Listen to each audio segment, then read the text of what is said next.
நெஞ்சக்கன கல்லு நெகிழ்ந்துருகத் தஞ்சத்தருள் சண்முகனுக்கியல் சேர் செஞ்சொற்புனை மாலை சிறந்திடவே பஞ்சக்கரவானை பதம் பணிவாம். எல்லோருக்கும் வணக்கம். இன்னைக்கு நம்ம திரு அருணகிரிநாதர் அருளிய கந்தர் அனுபூதியில 11வது பாடல் பார்க்க போறோம். கூகாயன என் கிளை கூடி அழப்போகா வகை மெய்ப்பொருள் பேசியவா நாகாச்சல வேலவ நாலு கவித்யாகா சுரலோக சிகாமணியே. இதை கொண்டு கூட்டி படிக்கும் பொழுது எப்படி படிக்கணும்னா, நாகாச்சல வேலவ நாலு கவித்யாகா சுரலோக சிகாமணியே என் கிளை கூடி கூகா என அழ போகா வகை மெய்ப்பொருள் பேசியவா. இப்ப பதம் பிரிச்சு பொருள் பார்க்கலாம். நாகாச்சல திருச்செங்கோட்டு மலையில் எழுந்தருளியவரே, வேலவ வேலாயுத கடவுளே, நாலு கவித்யாகா 4 வித கவிகளையும் பாடக்கூடிய திறமைகளை தந்தவரே, சுரலோக சிகாமணியே தேவலோகத்திற்கு சிகாமணியாக விளங்குபவரே, என் கிளை கூடி என் சுற்றத்தார் ஒன்று கூடி கூகா என அழ கூகா என்று ஓலமிட்டு அழும்படிக்கு போகா வகை இறந்து போகாத வண்ணம் மெய்ப்பொருள் பேசியவா, உண்மை பொருளை அடியேனுக்கு உபதேசித்த அற்புதம் என்னே அப்படின்னு வியந்து சொல்றாரு. அதாவது கூகான்னு எல்லாம் எப்பவுமே இறந்தா சுற்றத்தார் உறவினர்கள் எல்லாம் ஒன்று கூடி அழுது கொண்டிருப்பாங்க. அந்த மாதிரியாக நான் செல்லா வண்ணம் எனக்கு ஞான பொருளை உபதேசித்த பரம்பொருளே அப்படின்னு முருகனை சொல்றாரு. அடுத்தது நாகாச்சலம் அப்படின்னு சொல்லக்கூடிய திருச்செங்கோட்டு மலையின் மீது எழுந்தருளியுள்ள வேலாயுதனே, 4 விதமான கவிகள், ஆசுகவி, மதுரக்கவி, சித்திரக்கவி, வித்தாரக்கவி அப்படின்னு சொல்லக்கூடிய 4 விதமான கவிகளை பாடக்கூடிய திறமையை நீங்கள் முருகனே நீங்கள் எனக்கு தந்திருக்கிறீர்கள். அது என்ன ஒரு ஆச்சரியம், எனக்கு ஒண்ணுமே தெரியாது, நீங்க உங்களுடைய அருள்னாலதான் என்னால பாட முடியுது அப்படின்னு சொல்றாரு.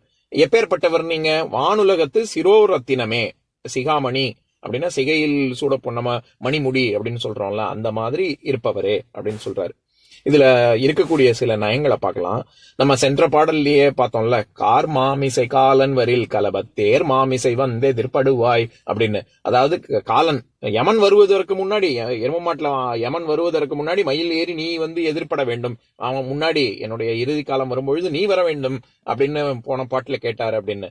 அந்த மாதிரி இந்த பாட்டுல என்ன சொல்றாரு, இந்த உடம்பு மறைவதற்குள்ள என்னை ஆட்கொண்டு என்னை அருள வேண்டும் அப்படின்னு கேட்கிறாரு. அப்படி அப்படி இருந்தா தானே எல்லாரும் கூவி அழுது என்னை வழி அனுப்பி வைக்க மாட்டாங்க, நீ எனக்கு அருள் பாலிக்க வேண்டும் அப்படின்னு சொல்றாரு. இதுல 4 விதமான கவி அப்படின்னு சொல்றாருல்ல, 4 கவி தியாகா அப்படின்னு. அதுல 4 கவி, ஆசுகவி, மதுரக்கவி, சித்திரக்கவி, வித்தாரக்கவி. ஆசுகவின்னா கொடுத்த பொருளை அடுத்த பொழுதிலேயே உடனேயே பாடக்கூடிய ஒரு திறமை. மதுரக்கவி அப்படின்னா இனிமையும் இசையும் பெருக பாடுவது. சித்திரக்கவி அப்படின்னா சித்திரத்திலையும் சரி சிற்பத்திலையும் சரி அமைப்பதற்கு ஏற்ப ரொம்ப அப்படியே வர்ணித்து பாடக்கூடிய திறமை. வித்தார கவினா நம்ம விஸ்தாரமா இருக்கு அப்படின்னு சொல்றோம்ல, அதாவது விரிவாக பாடக்கூடிய பிரபந்த நூல் வகை. இந்த மாதிரியாக எப்படி இந்த 4ஐயுமே பாட முடியும் என்னால, அந்த திறமையை நீ தான் கொடுத்த அப்படின்னு சொல்றாரு. இதுக்கு இன்னொரு விதமாவும் பொருள் சொல்லலாம். 4 கவி அப்படிங்கிறது கவிதையை குறிக்கல, அங்க 4 வேதங்கள், ரிக், யஜுர், சாம, அதர்வண வேதங்களை குறிக்குது அப்படின்னு நம்ம பொருள் கொள்ளலாம். ஏன்னா வேதம் மெய்ப்பொருள் பேசியவா அப்படின்னு சொல்றாருல, அதனால வேத நூலின் உட்பொருளை எனக்கு உணர்த்தியவனே அந்த 4 கவி, அப்ப அந்த 4 பாகங்கள் பிரிவுகள் அப்படின்னும் பொருள் கொள்ள முடியும். ஏன்னா இங்க கூகான்னு அழாம அப்புறம் எப்படி பிறந்தா எல்லாரும் இறக்கதான் வேணும், அப்ப அழுது அனுப்பாம எப்படி பண்ணணும் அப்படின்னு கேக்குறாருன்னா, ஆக்சுவலா செவி வழி வரக்கூடிய செய்தி என்னன்னா, இந்த மானுட உடம்பை விட்டு அருணகிரிநாதர் பிரியும் பொழுது கிளி ரூபம் எடுத்தார் அப்படின்னு சொல்லுவாங்க. அதனால இந்த மாதிரியான சாதாரணப்பட்ட பாமரர்களுக்கு நேரக்கூடிய இறப்பாக இருக்கட்டும், அந்த மாதிரி தனக்கு வரவில்லை, அவருக்கு நேரவில்லை அப்படிங்கிற ஒரு கருத்தும் இருக்கு. அதை அப்படி கூட நம்ம அதை எடுத்துக்க முடியும். இதுல நாகாச்சலத்தில் முருகன் அதாவது அந்த இடத்துல எழுந்தருளி உபதேசம் செய்தார் அப்படின்னா, மெய்ப்பொருள் பேசியவா நம்ம ஏற்கனவே பார்த்திருக்கோம். அதாவது அமரும் பதிகள் அகமாமியனும் பிமரம் கெட மெய்ப்பொருள் பேசியவா அப்படின்னு 8வது பாட்டுல வந்தது இல்ல, பிரம்மம் கெட மெய்ப்பொருள் பேசியவா, அதுவாக இருக்கட்டும், அல்லது இந்த இடத்துல வரக்கூடிய மெய்ப்பொருள் பேசியவா அப்படின்னு இருக்கட்டும். இது ரெண்டுமே ஒரு சாதகன் குருவிடம் பெறக்கூடிய ஒரு உபதேசமாக தான், அறிவுரையாக தான் எடுத்துக்கணுமே ஒழிய அதை ஏன்னா உபதேசத்துக்கு தீட்சைன்னு ஒரு அர்த்தம் இருக்கு, தீட்சையா எடுத்துக்க கூடாது. இனி வரும் பாடல்கள்ல இந்த கந்தர் அனுபூதியிலேயே 20வது பாடல்னு நினைக்கிறேன். அதுல தீட்சையை பத்தின விவரங்களும் வரும். அதனால இந்த இடத்துல அறிவுரை உபதேசம் அப்படின்னு மட்டும்தான் எடுத்துக்கணும். இந்த திருச்செங்கோடு அப்படிங்கிறது சேலத்துக்கு பக்கத்துல இருக்கக்கூடிய ஒரு நகரம். அந்த இடத்துல ஒரு பாம்பு வடிவுல, மலைப்பாம்பு ஒரு படுத்து இருந்தா எப்படி இருக்கும், அந்த மாதிரி ஒரு வடிவுல அங்க மலைகள் இருக்கும். அதனாலதான் அதுக்கு நாகாச்சலம் அல்லது திருச்செங்கோடு, அதாவது ரொம்ப கோடுனாலே மலைன்னு அர்த்தம், ரொம்ப செம்மையாக காணப்படக்கூடிய ஒரு மலை. அதனால திருச்செங்கோடு, அதுக்கப்புறம் நாகாச்சலம், அதே மாதிரி சர்ப்பகிரி அப்படின்னும் பேர் இருக்கு. இதுல திருப்புகழ்லயே ரொம்ப அற்புதமான ஒரு பாடல். திருச்செங்கோடு பத்தி அவர் இப்போ அருணகிரிநாதர் ஸ்தல யாத்திரை, அதாவது தல யாத்திரை போகும்பொழுது திருச்செங்கோட்டுல குறிப்பாக அவர் இருந்து ரொம்ப பிரமாதமாக பாடிய திருப்புகழ் பாடல் இருக்கு. அதுல ஒண்ணு மட்டும் நான் அப்படியே படிக்கிறேன், கேளுங்க. பத்தர்கண பிரிய நர்தன் அடித்திடு பட்சி நடத்திய குகபூர்வ பச்சிம தட்சிண உத்தர திக்குள்ள பத்தர்கள் அற்புதம் என ஓதும் சித்திர கவித்துவ சத்தமிகுத்த திருப்புகழைச் சிறிதடியேனும் செப்பென வைத்துலகிற்பரவத்தெரி சித்த அனுகிரக மறவேனே கத்திய தத்தை களைத்து விழித்திரி கற்கவனிட்டெரி திணைக்காவல் கற்ற குரத்தின் இரத்த கழுத்தடி கட்டியணைத்த பன்னிருதோளா சத்திய யொக்க விடத்தினில் வைத்த தகப்பனு மெச்சிட மறைநூலின் தத்துவ தற்பர முற்றுமுணர்த்திய சர்ப்பகிரிச்சுரர் பெருமாளே. இப்படிங்கிற பாடல்ல சர்ப்பகிரிச்சுரர் பெருமாளே, சர்ப்பகிரிங்கிறதும் சரி, சர்ப்பம்னாலே பாம்புன்னு தானே அர்த்தம், கிரினா மலைன்னு அர்த்தம். அதனால நாகமலை, நாகாச்சலம், சர்ப்பகிரி, திருச்செங்கோடு இது எல்லாமே ஒரே இடம் தான். ஏன் இங்க குறிப்பா பொதுவாகவே இந்த மாதிரியாக பாடக்கூடியவர்கள், ரொம்ப பக்தி பரவசத்துல பாடுறவங்க, மெய்ப்பொருளை பத்தி ஒரு பாடலா இருக்கும். அதாவது குறிப்பா ஏதாவது ஒரு இடத்த பத்தி எல்லாம் சொல்ல மாட்டாங்க. இப்ப திருக்குறள்லயே உதாரணத்துக்கு அறநூல் தான், ஔவையாரினுடைய ஆத்திச்சூடி, இதெல்லாம் அறநூல் தானே. அதை ஏதாவது ஒரு இடத்த பத்தின குறிப்பு வருதா அப்படின்னு கேட்டா அதெல்லாம் வராது, பொதுவா வராது.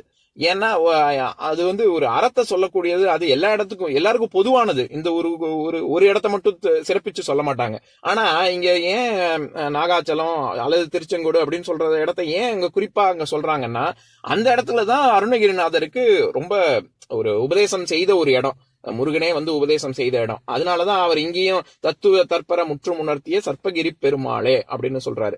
எதுக்கு சொல்ல வரேன், அந்த மாதிரிதான் நம்மளுடைய இந்த கந்தர் அனுபூதி பாடல்லையும் நாகாச்சல வேலவ அப்படின்னு குறிப்பா அந்த திருச்செங்கோட்டு மலையில் இருக்கும் முருகனே அப்படின்னு சொல்றாரு.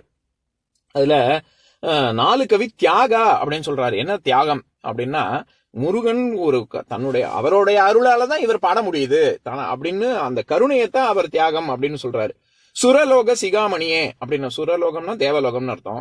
சிகாமணி அப்படின்னா, இப்ப பொதுவாகவே நம்ம அதாவது மன்னர்களுக்கெல்லாம் பட்டாபிஷேகம் பண்ணும் பொழுது, முடிசூட்டும் பொழுது, அதை சொல்றதே நம்ம என்ன சொல்றோம், முடிசூட்டு திருவிழா அப்படின்னு தானே சொல்றோம். அது ஏன் இப்போ கையில ஏதாவது அவர்களுக்கு ஆபரணங்கள் போடலாம், இல்லாட்டி காலில் போய் உடம்புல எங்க வேணா போடலாம்ல. ஆனா குறிப்பாக அவங்க கிரீடமாக தானே நம்ம எல்லாரும் அதாவது என்ன சொல்றது, எந்த ராஜாவாக இருந்தாலும் சரி முடிசூட்டு விழா அப்படின்னு தானே சொல்றோம். ஏன் அதுக்கு அப்படி முக்கியத்துவம்? ஏன் கையில இருக்கக்கூடிய எல்லா ஆபரணம் தானே. ஆனா இருக்கிறதுலயே உயர்ந்தது அது மணிமுடி தான். அதனால மணிமுடிக்குன்னு ஒரு தனி பெருமை இருக்கு அப்படின்னு நமக்கு தெரியுது இல்ல. அதனாலதான் இவர் தேவசேனாதிபதி அப்படின்னு, முருகனுக்கு இன்னொரு பேர் இருக்குல்ல, சேனைகளுக்கு அதிபதி அப்படின்னு. அந்த விதத்துலதான் சிகாமணி அப்படின்னா சிரோரத்தினம், சிரத்தில் வைக்கக்கூடிய ரத்தினம். மற்ற இடத்துங்கள்லயும் ரத்தினம் இருக்கு, ஆனா முருகன் சிரத்தில் வைக்கக்கூடிய ரத்தினம், அதனால சிகாமணி அப்படின்னு இங்க புகழ்ந்து சொல்றாரு. இதுல கௌமாரத்தை பின்பற்றக்கூடியவர்கள் சில பேர் இந்த வேங்கடம், அதாவது நாகாச்சலம் அப்படின்னு சொல்றது, நம்ம இப்ப திருப்பதியில ஏழுமலைன்னு சொல்றோம்ல, ஏழுமலையான் அப்படின்னா, அந்த 7 மலைகள்ல ஒரு மலை அப்படின்னு சொல்லுவாங்க.